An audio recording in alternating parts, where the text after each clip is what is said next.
मुर्तज़ा मेरे तीनों बेटे आखिरी सवाल है, मुल्क से बाहर चले गए, मैंने भी इनको रोका नहीं कि कल मुझे ही बुरा भला न कहे, आपने हमारे फ्यूचर का बेड़ा गर्क कर दिया। जिस उम्र में मुझे बेटों या पोतों को देखना था, इस उम्र में मैं लंबा सवाल है, इसका खुलासा मैं समझ गया हूँ। 3 बेटों को मुल्क से कमाने के लिए, मुल्क में से बाहर भेज दिया कमाने के लिए, अब तन्हाई में वक्त गुजार रहे हैं। तो ये तो होता है। देखो कुरान के अल्फाज देखो, कुरान कह रहा है वबनीना शुहूदा, अल्लाह कह रहे हैं सूरह मुदस्सिर में एक काफिर की बुराई बयान कर रहे हैं कि इस पर हमने इतनी नेमतें दी, उन नेमतों में हमने इसको क्या दिया, वबनीना शुहूदा, हाजिर रहने वाले बेटे। इससे पता चलता है कि बेटा हकीकी नेमत जब है जब वो आपके सामने मौजूद है। वबनीना शाहिद से निकला हाजिर, औलाद आपके सामने होनी चाहिए बुढ़ापे में। एक आध बच्चा चलो चला जाए कमाने के लिए, बाकी तो रहे ना। वही है 2-3 बच्चों का वबाल। बच्चे होलसेल के हिसाब से पैदा करो मेरे भाई, अल्लाह ने तुम्हें इतना अभी जवानी में ऑप्शन दिया, बुढ़ापे में तुम्हारे पास बातों के अलावा कुछ भी नहीं बचेगा। तो फिर एक आध बाहर चला जाए कमाने के लिए, वो भी जरूरत है। बाकी तुम्हारे पास रहे, फिर ये चले जाए वो आ जाए, बेटियां आती जाती रहे। हम तो ऐसे लोगों को भी जानते हैं, बाहर बड़े अच्छे रिश्ते आए बेटियों के, उन्होंने कहा नहीं यार हम बेटी को इतना दूर भेजें कि ईद बकरीद पे भी ना आ सके तो क्या फायदा। अब वो तो खैर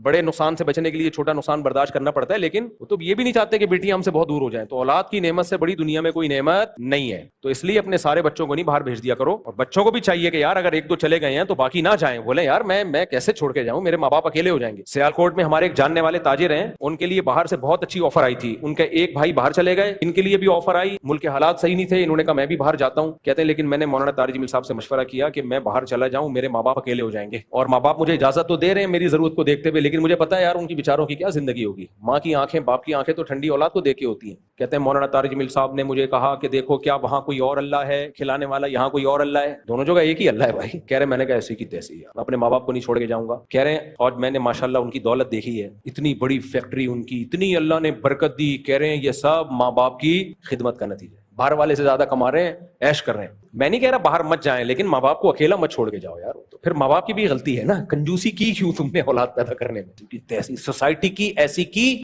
लोग मुझ पे तरस खा रहे होते हैं, मुझसे कितने बच्चे हाय हाय हाय, मैं कहता हूं मैं तुम पे तरस खा रहा हूं। कम वक्तो अल्लाह पे तवक्कुल करो, अल्लाह पे एतमाद करो, तुम्हारे चेहरों पे नूर आएगा, खुशियां आएंगी। ये यहूदियों की तरह कैलकुलेटर लेके देखो, तबलीग में हम लोगों को निकलने का क्यों कहते हैं, एक चीज ना तबलीग वाले घुसेड़ देते हैं बॉडी के अंदर, अल्लाह से होता है अल्लाह के गैर से नहीं होता। ऐसे सॉफ्टवेयर डाल देते हैं ना अंदर कि यकीन आ जाता है कि बाकी वाकई किससे होता है। वो ये नहीं कहते कि असबाब मत इख्तियार करो, असबाब तो इख्तियार करने हैं, लेकिन होता किससे है, अल्लाह। यही तो सीखना है। आज अल्लाह पे ईमान तो है, लेकिन ऐसा ईमान तो यहूदी का भी है मेरे भाई, ऐसा तो अंग्रेज का भी ईमान है। ऐसे ईमान का करना क्या है, सब कुछ ही अगर असबाब में है तो फिर अल्लाह को बीच में लाने की क्या जरूरत है यार। कुछ असबाब करते हैं, कुछ कौन करता है, अल्लाह करता है। तो अल्लाह को सोसाइटी में इन करना पड़ेगा। वो यही है कि भाई अल्लाह जहां असबाब अल्लाह ने इख्तियार करने का हुक्म दिया वहां असबाब इख्तियार करने, जहां अपने ऊपर तवक्कुल का हुक्म दिया वहां असबाब की ऐसी की तैसी। तो इसलिए तवक्कुल करना सीखो अल्लाह पे, अल्लाह अमल की तौफीक दे, यानी बच्चे पैदा करने की तौफीक दे।